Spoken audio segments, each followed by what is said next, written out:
Don't be distracted by my shoulders. Even though it's October, it's still 88 in Florida. I'm dying. Hey, hi, hello, welcome back to my channel. Today we are going to be playing my version of Balancing the Books, which is where I look at all the books I read for the month, see what prompts they fulfilled for my bingo board, and to see if from that list I was able to pay for all the books that I bought. So it's a wrap up, it's a haul, it's fun. I do it every month. In the month of September, I read a lot of books. I definitely felt like I was kind of getting back into the swing of things, especially because like in the summer months I was kind of struggling. I think this kind of happens during the fall though. But even though I was able to read a lot more books, I like lost that spark I had in August where I just felt like I was loving reading. And it didn't matter if the book was good or bad, I was just in love with the process of reading and just having a book in front of me. And in September, there was a lot of like, I don't want to read, I don't want to do it, I'm loving this book, but I just don't want to pick it up. And I hope that stops soon. Oh my god. There's some of the books I read this month. To keep going, and that's ignoring audiobooks. Let's, I guess, just start with my DNFs like I do every single month. Last month in my wrap up, I did already talk about Foundry Side, but it was technically for this month's playing of bingo. So I did DNF Foundry Side. Nothing against the book. I talked about it a little bit more there. Kind of just the hold came back up at the library and I didn't have any reason to check it back out to myself. Like nothing was just pulling me in, so I let the hold go. Then I decided to DNF The Boatman's Daughter. I didn't even make it a full chapter into this one, so I don't technically count it as a DNF, so I'm not going to go into any depth about that one. Next, I DNF'd 6 Crimson Cranes. I did talk about this a lot in a reading vlog. I made it to page 150, which was 30% through the book, which means that I count it towards bingo, and I counted this for next in series. Then I DNF'd What Big Teeth. I'm considering putting this one on pause and not on DNF. I do kind of think I just wasn't in the mood for it at the time, but I made it a few chapters in. I'm actually, I think in chapter 4, maybe 3, and it just wasn't pulling me in. But then again, like I said, I wasn't like in love with reading this month, so I think if I had read this in a better month, it would have worked out better. So we're gonna stick that over here, not in the DNF pile. Then I DNF'd Savage Lands. I also think I might put this on pause. I might try to finish it up. I made it to page 100, and I'm not gonna try to finish it because I think it's good, but I'm going to try to finish it because it was horrible. It was so bad. And if I do finish it, it might actually be a 1 star. So this month I did take part in 2 readathons. I took part in Magical Readathon, so I did my novice path, and then I took part in Bookoplathon. I will not remember when I'm telling you how bingo went to tell you which prompts these books fell for. So if you want to know how I ended up doing, I will do that bit before I get to the haul part of this video. I will try to chapter mark it. So the first book I read for the month was Malice by John Gwynne, and this was from the blindfolded prompt. That's what I read it for. And I've been putting this on my TBR so much, and I finally finished it. And now that I finished it, I honest to God don't know how to describe this book to people. So it's this high epic fantasy world where we're following lots of different POVs, and they're all on the brink of war. They've been at peace for a long time, but they believe that there are these signs from the gods that are saying that war is going to be happening soon between like these fallen angels and giants and gods and humans and all of those great things. So it's kind of, one of the POVs is this boy who I think he's kind of the main POV. His name is Corbin, and it's kind of like a coming of age story for him. It's Viking-esque society where he's becoming a man and kind of going through these like trials of training to figure out whether or not he can be a man in his city, defend his town, whatever you want to call it. And then we're following lots of other people. There's like a prince and a prince's guard. There's lots of people. I found this book absolutely okay. I don't even really have much to say about it. There was nothing that was bad about it, but there was nothing that was like great about it either.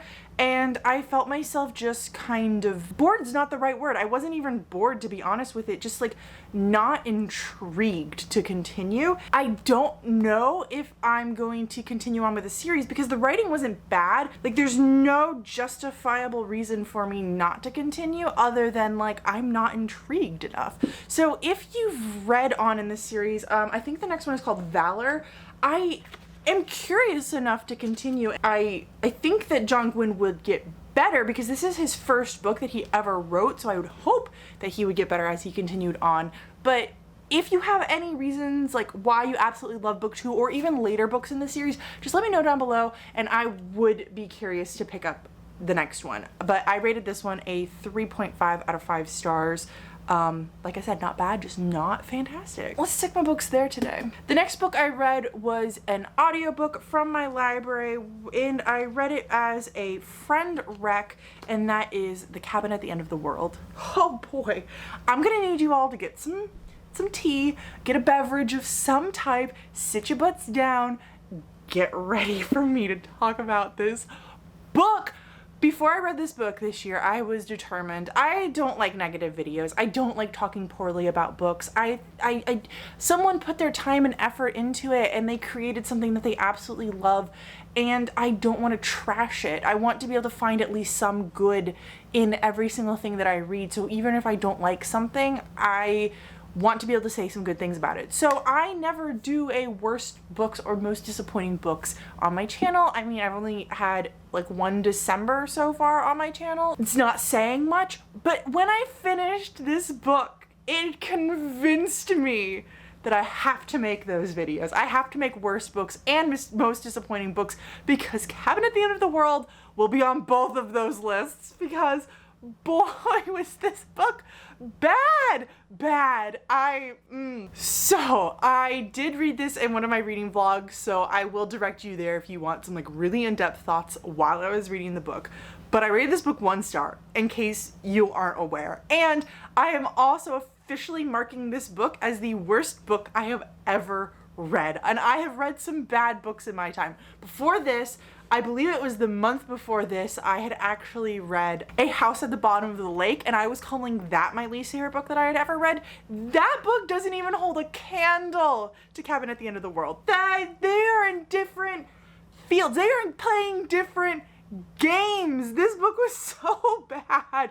And today I was actually scrolling on Goodreads and I saw Cabin at the End of the World like made it onto some lists of like best horror, and I was like, no, whoever made this list needs to be fired. Cabin at the End of the World is about this little girl. She's adopted by these 2 gay men, and they go away to a cabin kind of in the woods where no one's around for miles, and they're taking a vacation there. And then this man shows up and he's playing with the little girl in the front yard, and he turns to her and says, I need you to know that none of this is going to be your fault.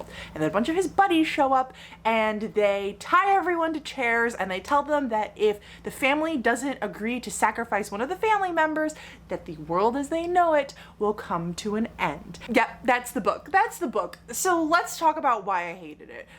First off, nothing is ever explained in this book. And then when you kind of get somewhat of an explanation, it's not a real one. And I know that I love when you end a book and you're like, oh, is it real? Is it not real? Is it paranormal? Is it not paranormal? Like, I love that feeling. This was not that feeling. This is the feeling of like the author forgot to give us some important information and just kind of like left us hanging, because what the hell happened? Why are these people showing up? How did they know to come here? What is going on? And I know I'm not alone in this, because when I go onto Goodreads, the book has like a 3.0 rating or something. Like, it's horrible. I don't know why I thought this was going to be a good choice. Are these both written by Paul Tremblay? Hold up. No. Okay. I have read a previous Paul Tremblay book, and I didn't end up liking that one either. That was A Head Full of Ghosts, but I liked that way better than this. A Head Full of Ghosts also very much frustrated me and made me feel like he was doing some victim blaming and that he just like didn't actually write all of the book. But I think that that one had a much better plot and a much better storyline than this one. I wanted to throw the book. I wanted to email the publisher. I wanted to get Paul Tremblay on the phone and ask him what? Anyways, I rated it a 1 out of 5 star. And I actually calmly talked about that. I didn't get as in depth as I thought I was going to. Next up, I read Gleam by Raven Kennedy. This is the 3rd and finally published. There's going to be another book. I think there's only going to be 4, to be honest, although I do pray to God every single night that she changes her mind and writes 7 books in this series. This is the latest one that's been published in the Plated Prisoner series. I read book 1 and 2 in August. Loved both of them, rated them 5 out of 5 stars. Read Gleam in September, rated it a 5 out of 5 star. I loved it. I didn't love it quite as much as the first two, but I really, really enjoyed it, and I will definitely be rereading these, and I will definitely be continuing on to book 4 when it comes out, I believe in May of 2022. Book 1 is this one, and book 2 is that one. So this series is about a girl named Auron, and she is completely made out of gold, and so she lives with King Midas. It is a King Midas retelling in his gold palace, and he kind of uses her as a looking point, I don't know, like an attraction, I guess is the better word, and it's kind of about her life as a slave and how she has Stockholm syndrome and she's fallen in love with her captor. Yeah, it's just a really good series. I understand it's not for everyone because it is definitely a fantasy romance, new adult fantasy romance book series, but I really loved it. I really loved it a lot. And there are fae and there is magic and there's just, it's really dark. And I think that's why I was really drawn to these stories, is because of how dark they are. Oh, I read this because this is the book I was most excited to read this month. I should put it up here, but I'm actually going to put it here. Next, I ended up reading the entirety of the Folk of the Air Trilogy. So I read The Cruel Prince, The Wicked King, and The Queen of Nothing by Holly Black. No, I had not read these yet. No, I did not own these before this month started. I actually borrowed The Cruel Prince from my library, read the entire thing very quickly, and then went to the store and bought the next two and read them pretty much over the course of a long weekend. And I really enjoyed it. I definitely can say that The Cruel Prince was my favorite. It came in at a 4 out of 5 stars, and then the next two both got a 3 out of 5 stars. I think that they just kind of went downhill a little bit for me as the series continued on. Yeah, definitely the third one was my least favorite. I was pleasantly surprised by what these books were and what they had to offer. And hold up, I am boiling hot. I'm gonna turn the fan on. Also, it just started storming out, so if you hear anything, that's what's going on. This is a series about Jude and Cardan, but it's really about Jude. Cardan's not even part of it, so I don't get why it's called, like, the first two books are named after Cardan and he's not even in anyways.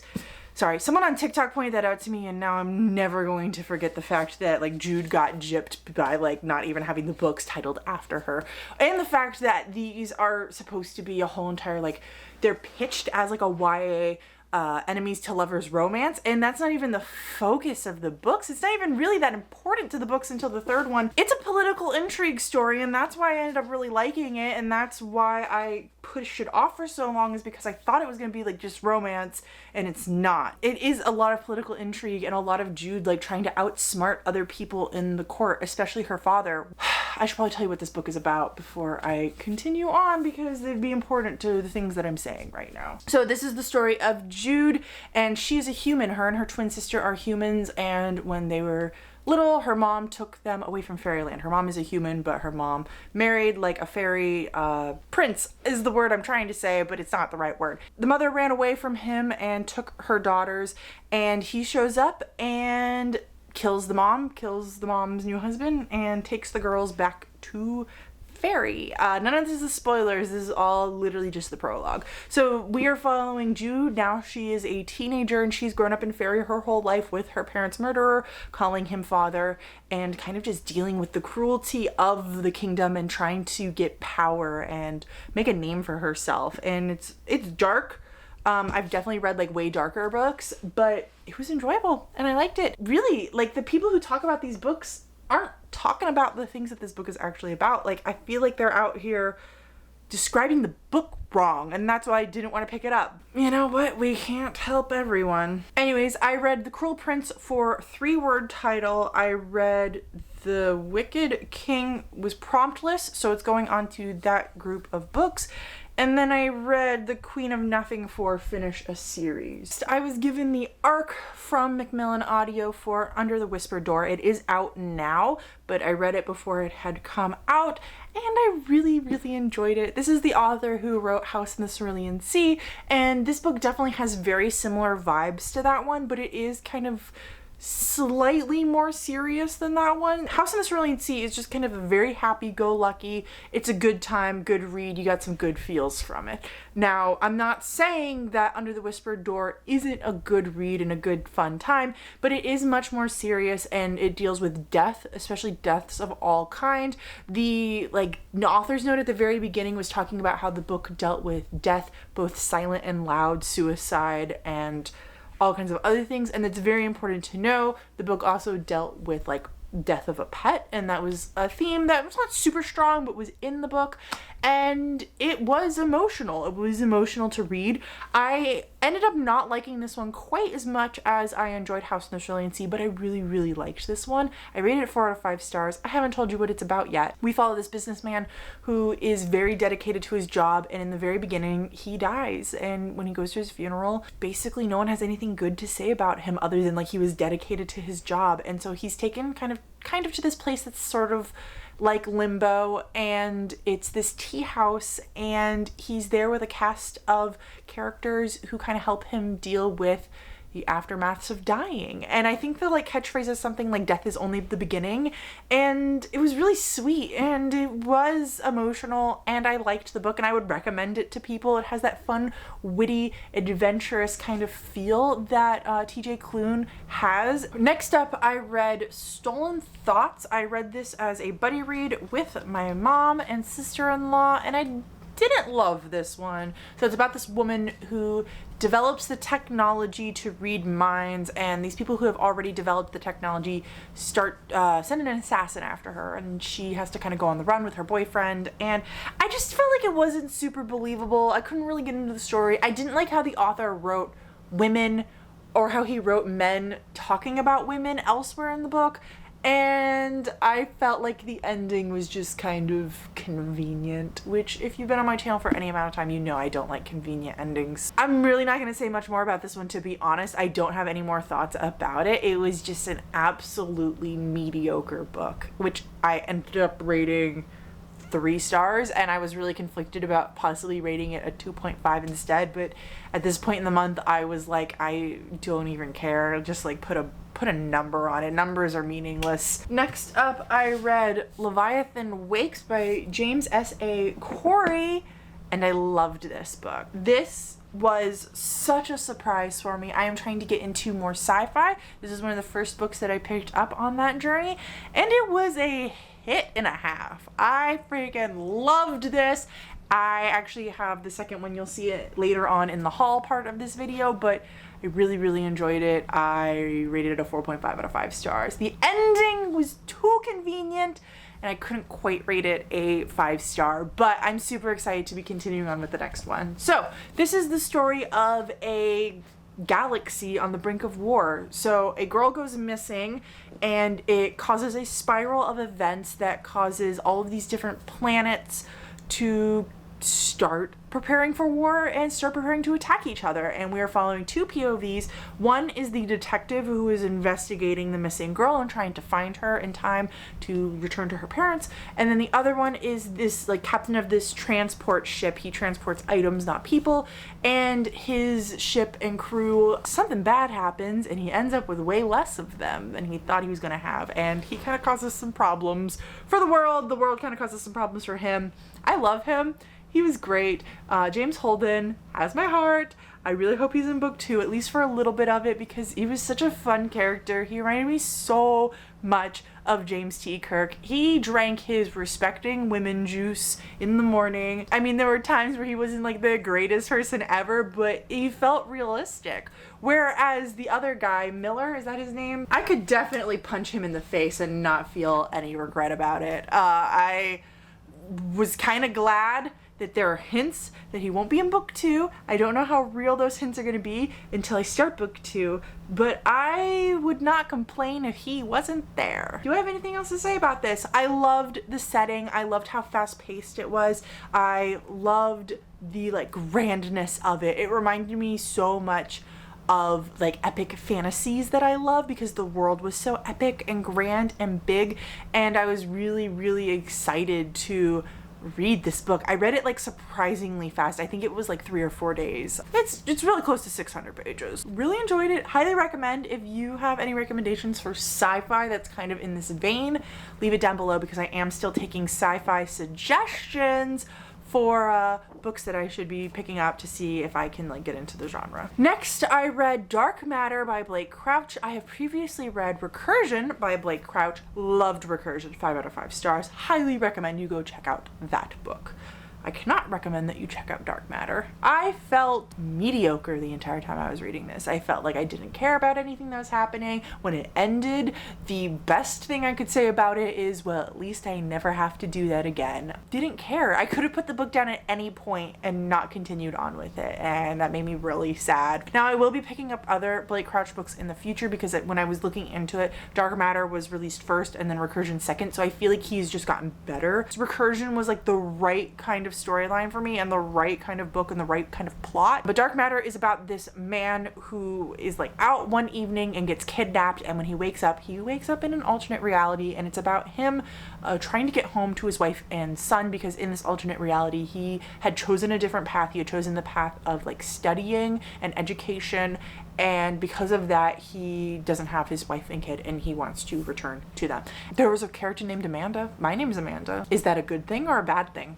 The world will never know. I rated this book a 3 out of 5 stars. It wasn't bad. I just would not recommend it to people, and I would never pick it up again, and I'm kind of glad I don't have to look at it. Next, I reread Cinder by Marissa Meyer, which I had read previously in college, I think. So I think it was like 6 years ago at this point, maybe 7. I read this for my like rereading books from my childhood kind of a thing, which is funny because college definitely wasn't my childhood, but Cinder is a book that I should have read in my childhood, and it surprised me. I actually enjoyed it more than the first time. Even though my rating didn't change, I rated it a 3 out of 5 both times.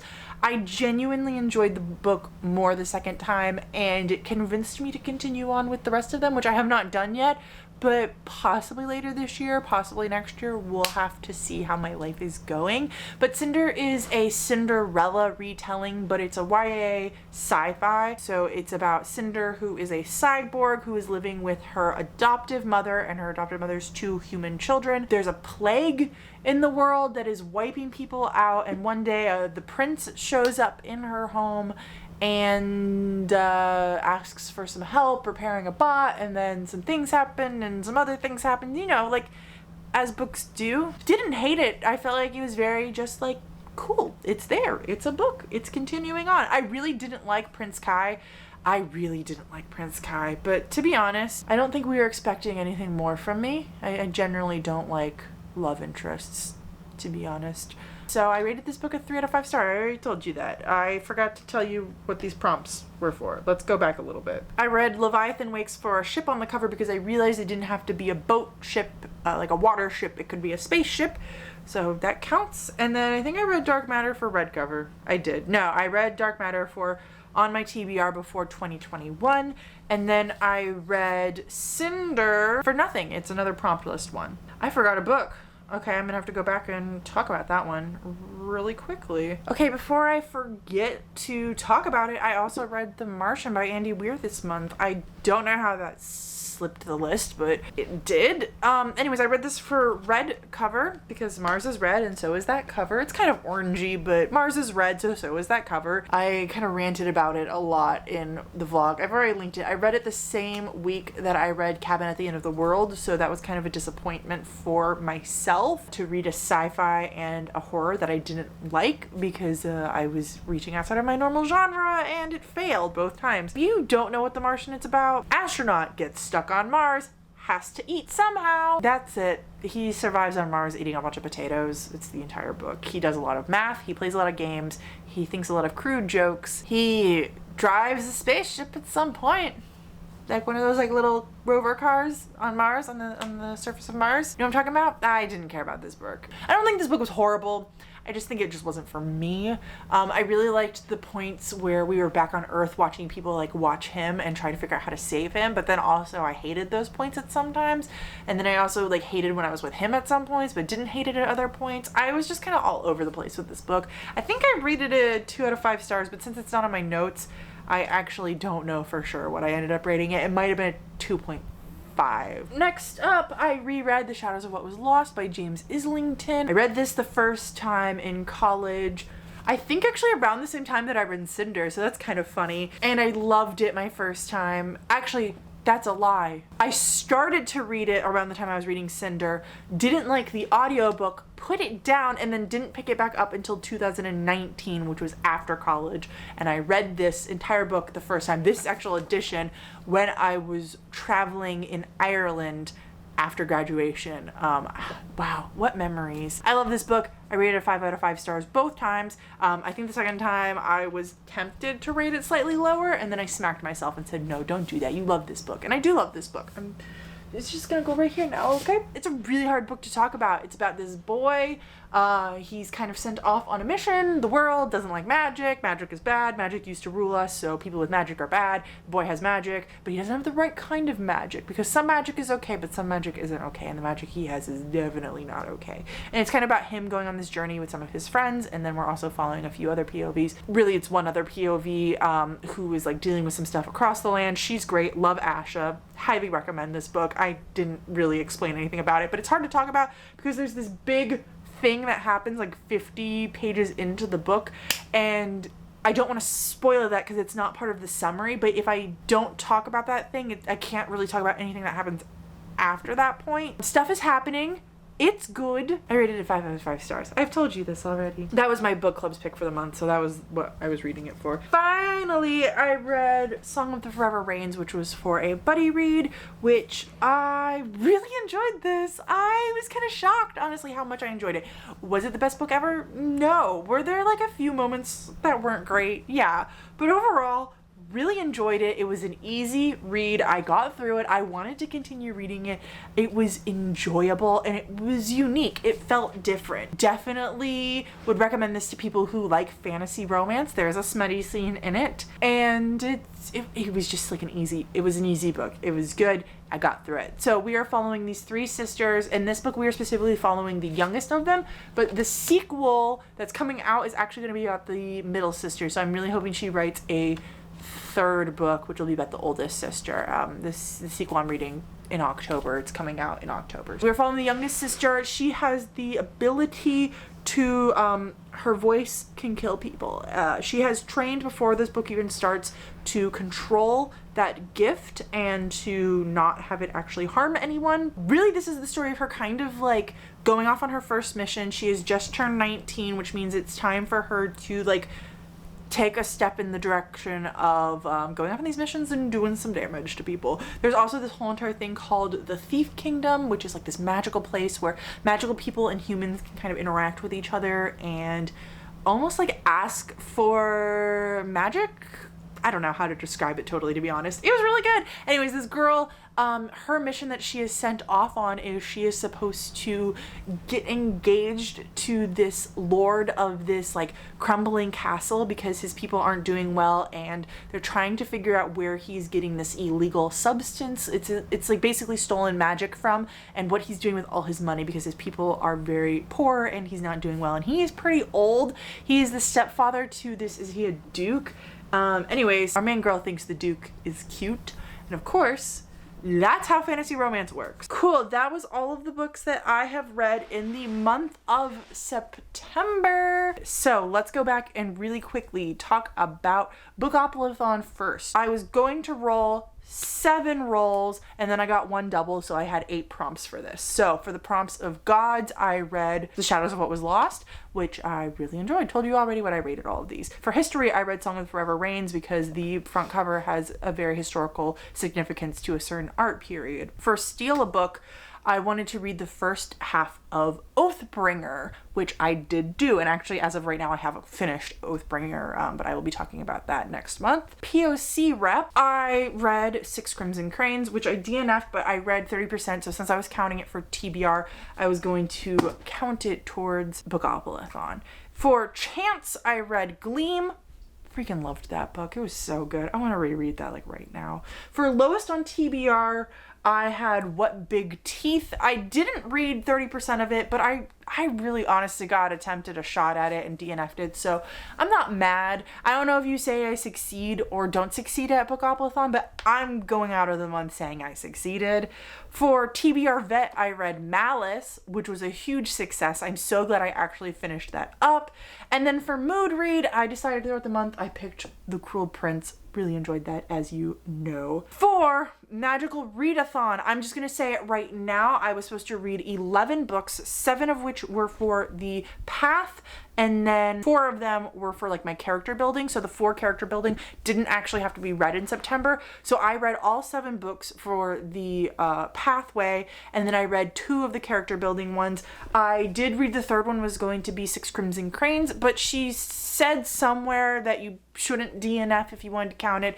And since I have so much time, I decided not to. So I'm going to reread, or I'm going to read something else for that prompt. But let's just kind of start at the top and see where I got.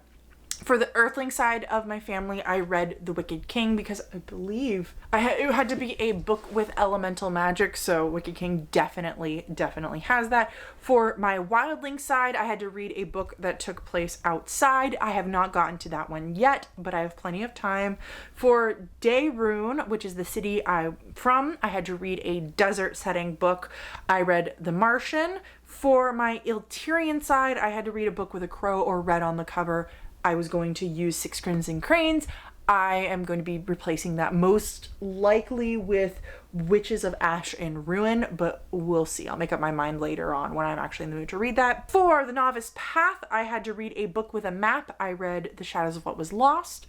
For Ashthorn Tree, I had to read the book at the top of my TBR, which was Song of the Forever Rains. For Ruin of the Sky, I had to read a book featuring ghosts or haunted houses. I read Under the Whispered Door, which definitely dealt with ghosts and somewhat dealt with haunted houses. Depends on how you define haunted.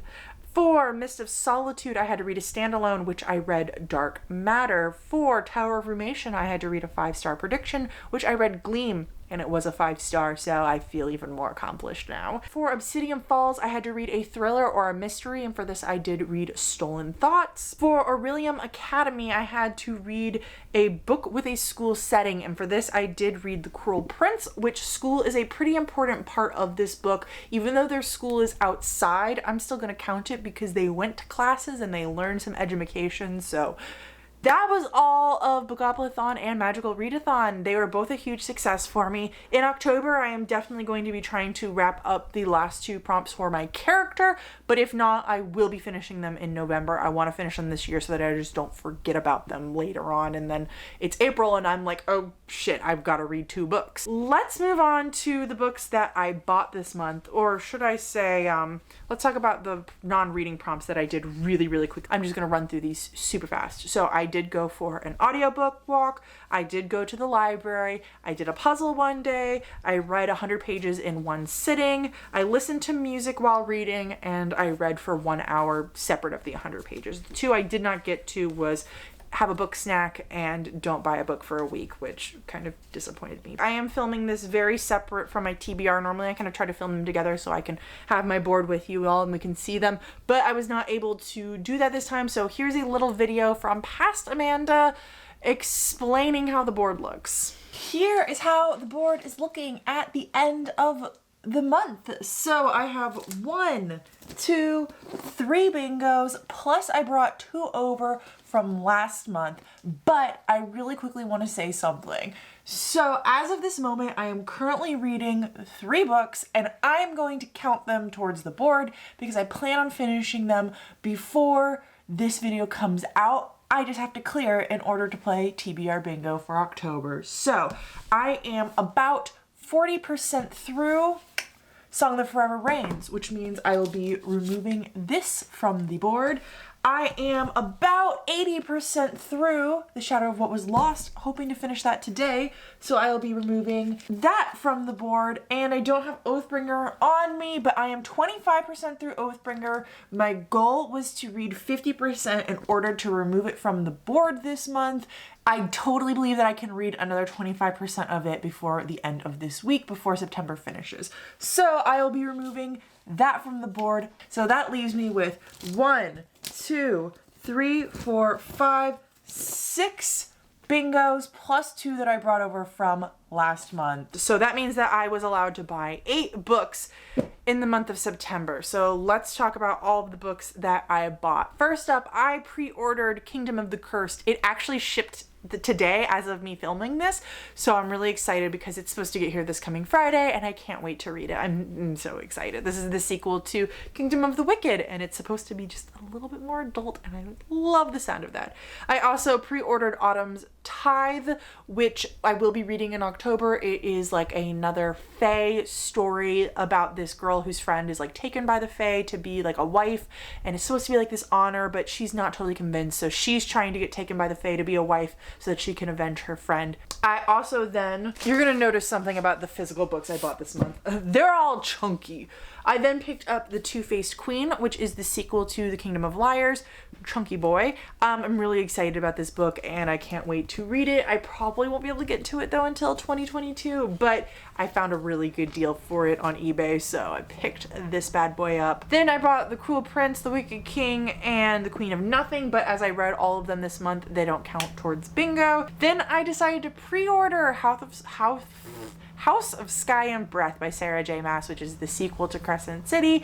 I did pre-order the ones from Books A Million so that I could get Rune's special edition. She did launch the cover finally this week and I'm so excited about it. It's kind of what everyone's talking about online. I decided to pre-order it because I was having some issues with ordering Empire of the Vampire because the prices just kept going up because there are supply chain issues. I'm trying not to buy books way before I'm going to be able to read them. I know I'm going to be reading this, so why not pre-order it? Then I bought Leviathan Wakes, which you've already seen, and Caliban's War. I am going to be reading this one this month though. Cannot wait. The hold just came in for the audiobook and I just want to start it.